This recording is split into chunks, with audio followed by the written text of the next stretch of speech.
Hey guys, today we're talking about buyer and seller remorse and buyer love letters.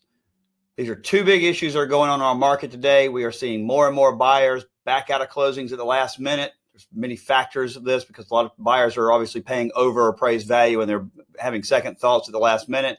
But the biggest problem I'm starting to see is seller remorse, where sellers are backing out of contracts days before closing. Mainly it's because they can't find anywhere to live. They put their house on the market and next thing you know, they sold it in a day or two and then they freak out because they don't have somewhere to live. So what we're going to do in this podcast this week is we're going to talk about these two phenomena. We're going to talk about not only why they're happening, but we're going to talk about some strategies to hopefully eliminate it from happening. But we're also going to talk about legalities and realities. What are the legalities when this happens? But what are the realities and what the end result is going to be? We always talk about that. I like that term because a lot of times legally you might be right, but the reality of it is it doesn't really matter. So we're going to talk about legally what happens in these situations, and then we're going to talk about really what you're going to wind up seeing happen in the end. We're also going to talk about, in Gary's quick takes, we're going to talk about love letters, these buyer love letters. These are the letters where buyers are trying to shame the seller into selling the house by telling them what a great person they are or why they need this house so much more than the other person. We're going to talk about how dangerous these love letters are and whether or not you should be accepting them or even being part of the love letter period. So this is a really important podcast. This is a very important topic that's going on right now.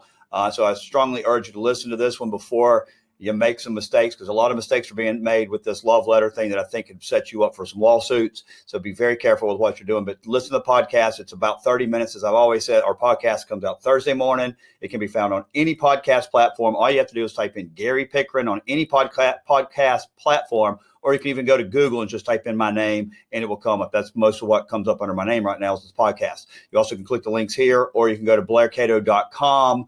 And at the top of our website, there should be a toolbar and you can click on the podcast there. Now, while you are on that podcast, flip through. I got other podcasts that should be of interest to you, such as procuring cause, seller disclosure, escalation clauses, representing a buyer when the seller's FSBO, things of that nature, which I guarantee you will help you. Every podcast we do every week, we try to find a hot topic that's very important to what you're doing in your business.